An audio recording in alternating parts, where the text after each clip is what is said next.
What's cracking, everybody? Welcome back to the channel and a new video. Today, we're back with Johnny. You guys gotta find other people for me to react to. Because everybody just seems to love Johnny the most. Then Jamie, I don't know, man. Some of you guys like the Wes Watson ones more. Some of you guys like the Jamie Kane ones more. Or Jamie Morgan Kane. I think you have to say all three names or else he'll beat you up. Like the Candyman, if you don't say his name 3 times, he'll show up. And then Johnny. So there's those three.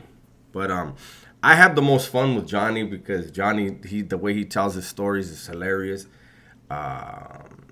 Jamie is just like the disrespect is amazing, and then Wes is just who knows what you're gonna get with him. So, anyways, this one is called "Reflections of a Gangster," number 11. Johnny, and this is Soft White Underbelly. Shout out to Soft White Underbelly. Thank you for putting all this stuff out for me to react to. I appreciate you guys. So let's get it. Let's get it. All right, so we're going to do a talk about... I'm talking about... Oh, shit.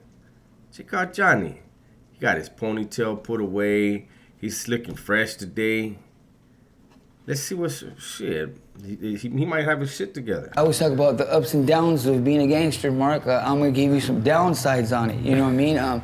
Sometimes that I straight lost. It came out on, we'll say, the short end of the stick, you know. People always get up here and talk about, you know, the things they did, and, you know, so I get up here and talk about all the times I have won, but there's a lot of times that I have lost, you know. I've lost money, I lost drugs, I've lost weapons. Are you guys noticing what I'm noticing? His eyes are open, and he doesn't have that voice. Those of you that know what the voice is. He doesn't have that voice. He looks like he's in good shape right now, man. Congratulations, Johnny. Women, you know what I mean? My wife, my kids, you know, everything, you know. Being a gang member, you know, there's so many things that come with it, you know what I mean? You go to jail and your girl leaves you, and then guys sit there and they whine over it. I mean, that's part of being a gangster, you know. That comes with just the territory, you know what I mean? You know what you're doing, you're bound to go to jail, and you know, your old lady, she might wait, she might not, you know what I mean? I've had everything happen to me, you know. When I was younger, I used to want to, you know, sell a lot of drugs, you know what I mean? I wanted to be a big-time drug dealer. I used to see guys selling, I want to be just like him. So I saved up my money, and I had maybe about $600-700.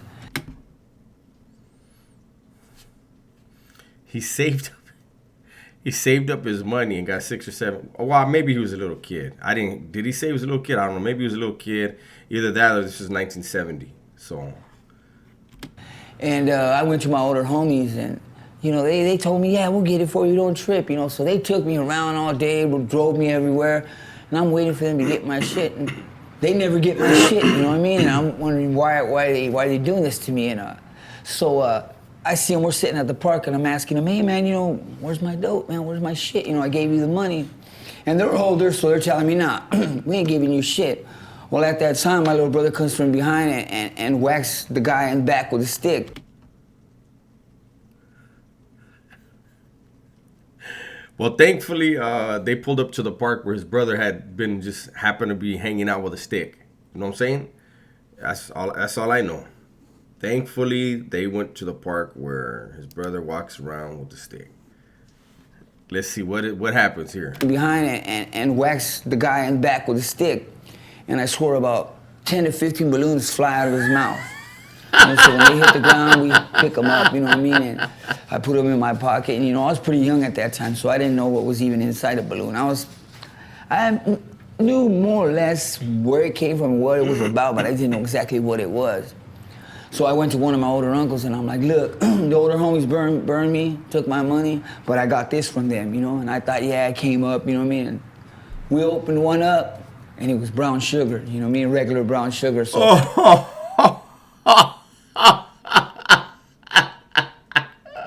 Oh, this is a bad day right here. I got all the way around, you know what I mean? And that when I was younger, you know, my older homies, you know, we were younger, so they used to take advantage of us, you know what I mean? They used to want us to sell, you know, some weed for them and, you know, pay us like $20, $25 a day, you know what I mean? And we're making like $500, $600 for them, you know? And they used to work us because we were younger, you know what I mean? And, you know, as I was growing up, you know, I could remember some occasions where, you know, I went one time to a party, you know what I mean? And we went in there and we were maybe there was about 9 of us, you know what I mean? So I figured, we're pretty deep, you know? And we went in there, you know, and we were looking around and we didn't see anybody, you know, anybody who was dressed in the same attire, you know? So we kind of relaxed, you know, a few of us left, the other ones we stayed, about 4 of us stayed. And all of a sudden I started noticing that all these dudes at the party were grouping up and staring, and I was like, man, you know, these guys are regular casual dudes, you know, they got the pompadours and shit, you know what I mean, tight pants, you know, that's their era, you know, so I'm wondering. What era is this? Pompadours and the tight pants. What's going on? And they're grouping up. All of a sudden, one of them comes up and he straight disrespects our neighborhood and says his neighborhood, and I look at dude, I'm like, whoa, you know what I mean, where in the fuck did you come from, you know what I mean? He's been there the whole time, fool. He doesn't have baggy pants. He doesn't even have a hairnet.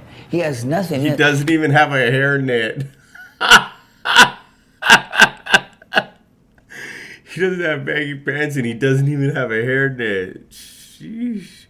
Everything, his attire is just so up to date, but you know, he's wearing tight pants and a tight shirt and he doesn't look like a gang member, you know what I mean? So once he says that, I mean, it must have been the whole party must have rushed us, you know, and then when they rushed it, there was so many of them that all I remember is just I'm on the ground and they're kicking me, you know, and one of the older homies grabs me, picks me up to run, and there's too many of them. They drop me again. They get us and they throw us over this fence. You know, there's this fence, and on the other side of the fence is nothing but thorn bushes and some cactus bushes, you know, where this old man had like a garden in his backyard.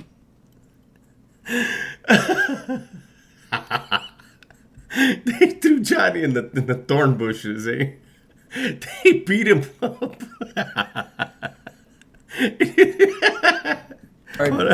These dudes threw us over inside the thorn bushes. Two of my homies landed inside the cactus bush. You know, and I mean, it took us forever to get out those cactus needles. You know what I mean? They had them all over their skin. You know what I mean? I had thorns. I got cut from the guy on top of his wall. He had put pieces of glass. He put them inside the top of the wall, you know, so that if you jump his wall, you know, you're gonna stab your hands. Well, they threw us over, so a lot of us got cut from the glass that was on the top of the wall, you know what I mean? And before they threw us over, I could remember, you know, these dudes whispering, you know, and telling each other, you know, let's just take them for a ride, you know, let's take them over here, let's take them over there, and we're getting stomped out, you know. I'm maybe about 14 years old. The guys that are beating on me, they gotta be about at least 17, 18, because they're already men, you know, they got mustaches, they're driving their cars and everything, you know. And what I'm saying, you know, part of being a gangster is there's a downside because those guys knew who we were right off the top. They knew who the fuck they were looking at. They knew what they were gonna do, and we were so unaware that these dudes were there, you know what I mean? Because they just became part of the party, you know what I mean? We looked at them like everybody else, like they're no one.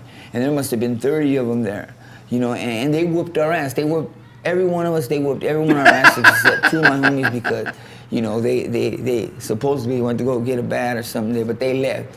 We got left there and they smashed us. You know, right after we had got smashed that weekend, we wanted to go to a carnival in another hood, and we were gonna go. There was about maybe at least 25 to 30 of us, younger, older. We were walking over there. We were gonna go smash these guys. And as we're walking over there, I had forgot the pipe that I had brought. You know, I had forgot it when I had used the bathroom real quick. I set it down and I didn't pick it up when I left. So I'm heading back to go get my, you know, my stick that I had, what I was carrying. And as soon as I picked up my stick, I turned to the side and I see these 2 dudes coming out of an alley. Now, me and my homies, there's like 25 of us, so there's a lot of us there. So I'm thinking right off the top, oh, these are my homies, you know what I mean? So I'm already like jogging towards them. And as I'm jogging towards them, I'm looking at them, I'm trying to recognize them, and I'm not recognizing them as any of my homies that went with me. But at that moment, this little dude, man, he pulled this big ass gun out of his pants. I remember I was running towards him, and when he pulled it out, I just seen the chrome, you know what I mean? My heart dropped. I said, oh shit. I was already running toward him. So I stopped, turned around, and I remember hearing this thing behind me. You know, I found out what kind of gun it was, you know, through people. What? I know people. Some people are saying I stopped him.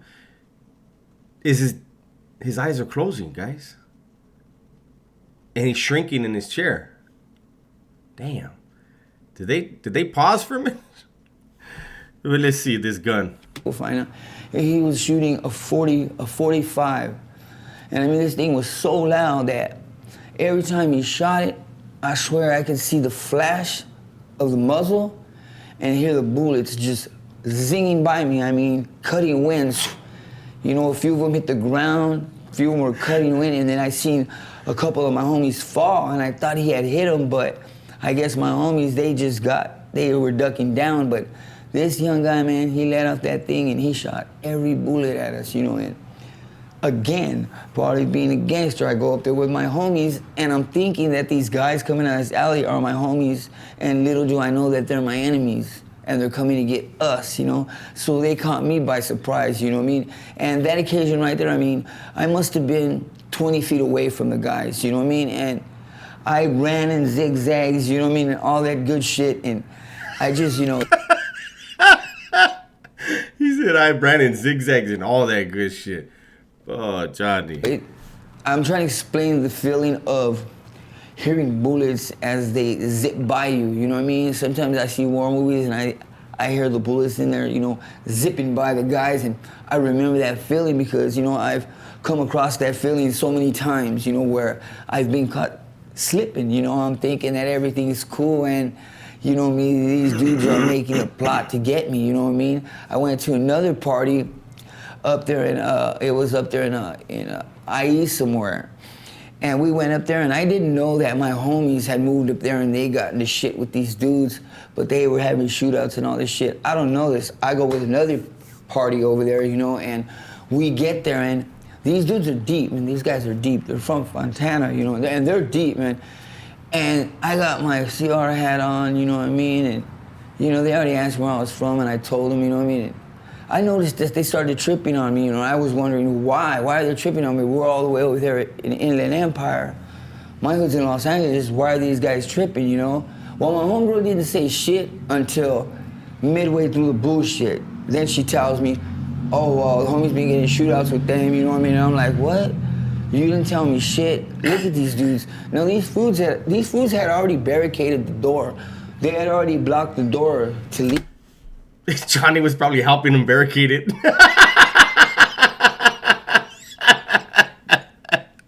They had the refrigerator against the door. Johnny's like, hey, let's put the kitchen sink there too. Chingo, how do you watch somebody barricade the door? The side gate was blocked. The door in the house was blocked. They blocked all exits, you know what I mean? And I was thinking, man, what am I gonna do? You know, what am I gonna do? I didn't have a chance to say anything because as soon as I'm...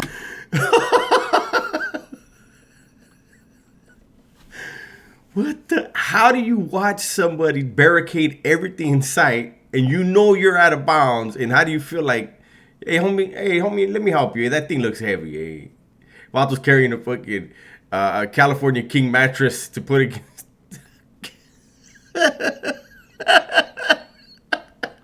Johnny's like, that thing looks heavy. Let me help you, homie. Who we doing this for? I was trying to figure out what to do. Bottles were just flying.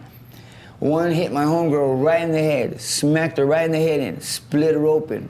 Another one hit my ankle, they hit my knee, he hit my side. They were throwing, you know, full bottles of beer. You know what I mean? They were throwing that at us, and we weren't that far. We were maybe like 15 to 20 feet, you know, and again, you know, I'm dressed in the attire, you know what I mean? I'm out there low riding, being a cholo. Well, the good thing is, luckily his homies are the only ones that run into the guys with guns.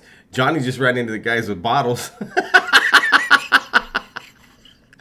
He said 15 or 20 feet. Huh.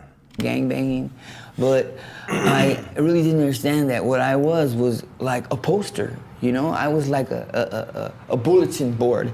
You know, I was putting myself there as a target. You know what I mean? Other guys were a little smarter. You know what I mean? My homies used to wear pink slingshots and Bermuda shorts, you know, and catch dudes slipping, you know what I mean? And I used to see my homie and I used to laugh at him like, how do you even know where to buy it? That's, okay, hold on. I'm not trying to be disrespectful. I don't believe they sell men's pink slingshots. I've never seen them in a store. So somebody had their mom slingshot out. look at this dude, you know? But he never went to jail. He never got caught. He never got sweated by the police. But me being all gangstered up, wearing size 50, when I only wear like a 36, you know what I mean?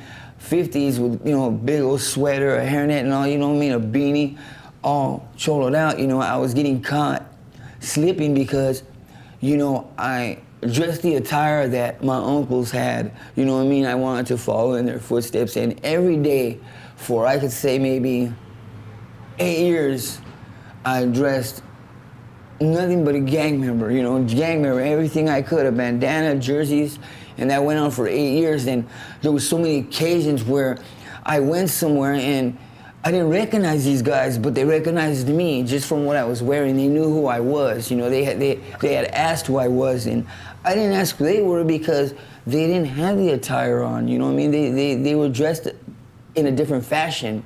Well, you know, those are these guys. Now you got these other guys on the other side that, you know, they ain't actually from a neighborhood, but they got shit with your neighborhood. Him and maybe 6 of his boys got jumped by my homies, and now I'm over here at a pool party, and I'm kicking back with some women, and these dudes are giving me looks. And I don't know these guys. I don't see no tattoos on them. I don't see nothing, but little by little, my homegirl starts whispering to me about these dudes getting this shit with my homies. So now I know I'm asked out. Well, Johnny never knows what's going on with his neighborhood. He's just a free spirit, man. He goes to pool parties. He goes to parties anywhere. Hey, Johnny's fucking crazy. well, all I could do was, I went in the bathroom and they're pounding on the door. And there's a little ass window. I mean, the bathroom window is so small that I don't think I could get out of it. I don't think I could get out of it. It's too small. But I said, man, I'm not gonna go back out that door with these dudes, man. There's too many of them. You know, they wanna fuck me up. They're liable to kill me. You know, so I gotta get out this window. So I tried to get out the window and my sweater didn't wanna get through. It was too big. I had a big sweater and it fucking didn't wanna get through. So I took my sweater off. Threw out the window. I know Johnny's not gonna get butt naked to go out this window. Oh man, hey, let me see. Dude, you should have took your hairnet off. That probably would have. Now I'm squeezing through, and then my fucking pants get stuck. And on my fucking belt, because I used to pull in, not the first buckle, but the second buckle back, I used to pull it in, so the crease was right there. It was getting stuck on the lock of the window. Well, by this time, the wood's already chipping from them kicking in the door. It's a nice door, a nice bathroom door, you know. I already put the cabinet against it, you know, a trash can, you know. Hold on, he's at a pool party?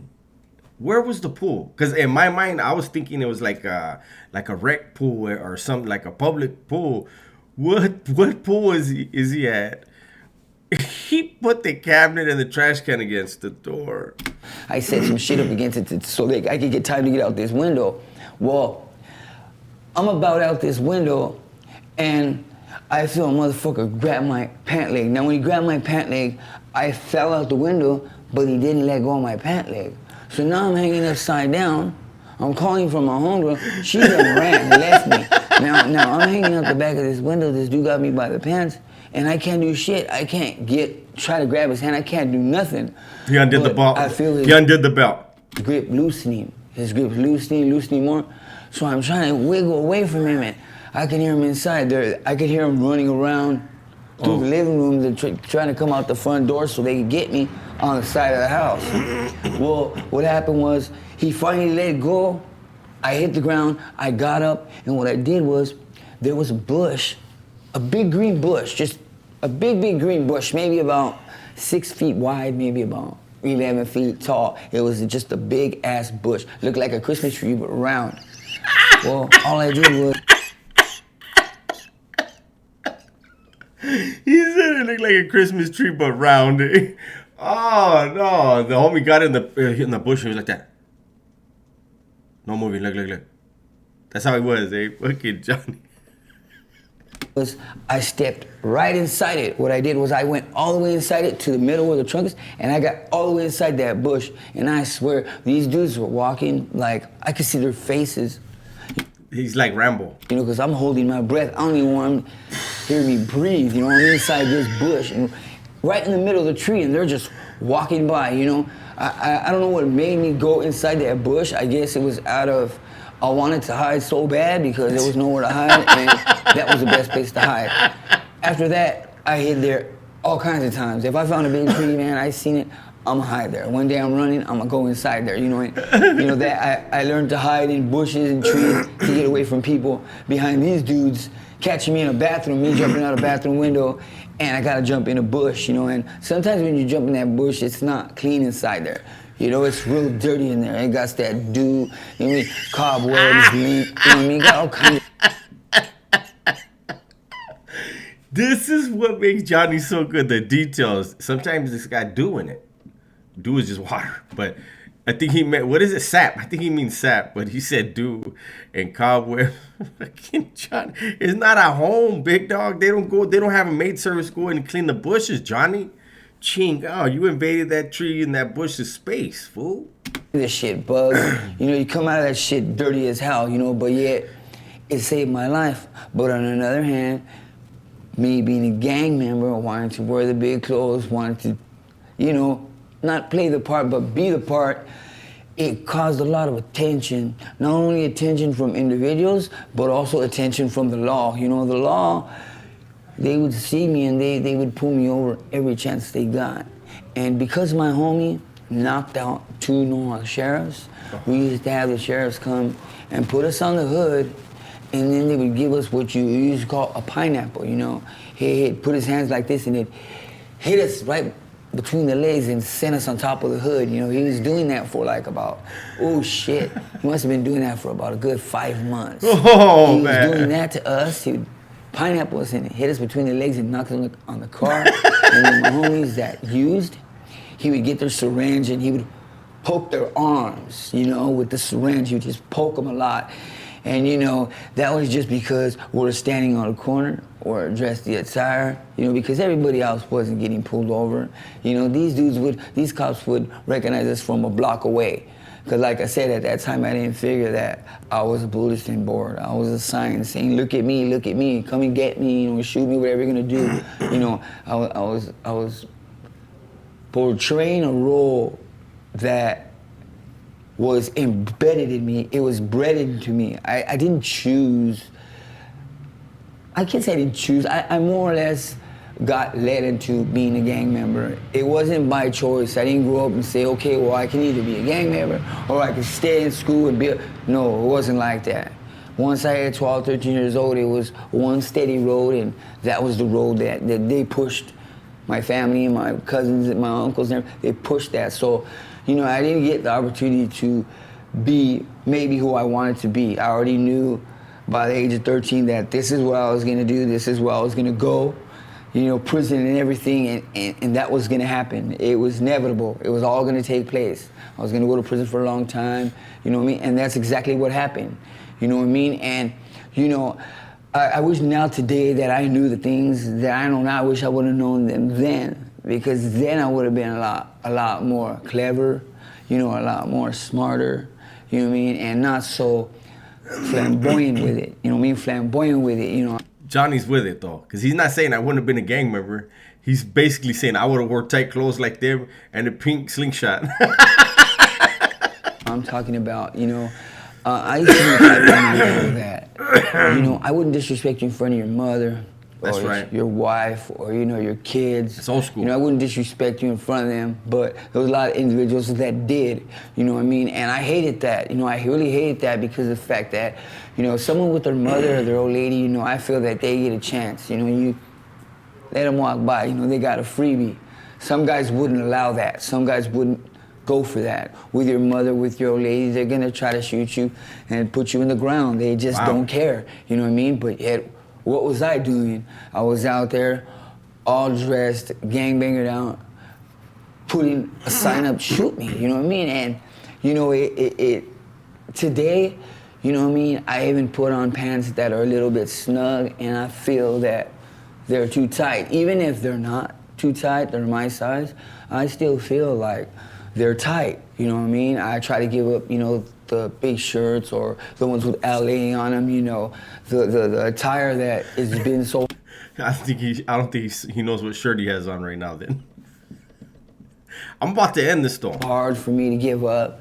Little by little, I'm cutting it out in my life, But being that I was a gang member, a cholo, it's embedded in my head that when I hit a store, there's one section I'm gonna look at. That's the section with the long socks, the black shirts, the Levi's. I'm not going looking at shorts with flowers on them, Hawaiian shorts or Hawaiian shirts. I don't think I've ever owned a Hawaiian shirt or Hawaiian shorts. I've never owned nothing like that. I've never owned a suit. I've wore a suit, but I've never owned one myself. I never had a suit or a. What the? He wore a suit, but he never. Whose suit was he borrowing?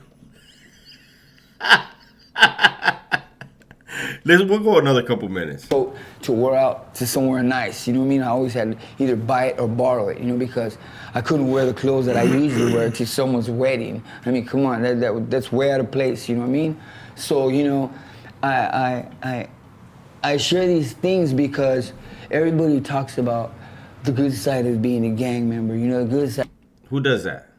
I don't want to watch that guy. Whoever it is, that's why I don't know about him. Of being a gangster, of being a drug dealer, but they never hit the points about the bad things. They never show people that there's also a bad side to this. There's also a side that no one sees and no one talks about because it's forbidden, you know what I mean? But yet, I bring it out today and I talk about things that happened in my life because I was so naive to the fact that I put a sign on my back, you know what I mean? 24/7. Okay, we've been here way too long. We've had way too much fun, but we support Johnny, right? So hopefully you guys enjoyed the video. If you did, give me a thumbs up. If you didn't, hit the thumbs down. Let me know what you didn't like about the video. Leave a comment either way. Share the video with somebody you think you would like it. Yeah, that's it. So everybody, please be safe, be smart, and tell the ones you love that you love them, right? Thank you for being here.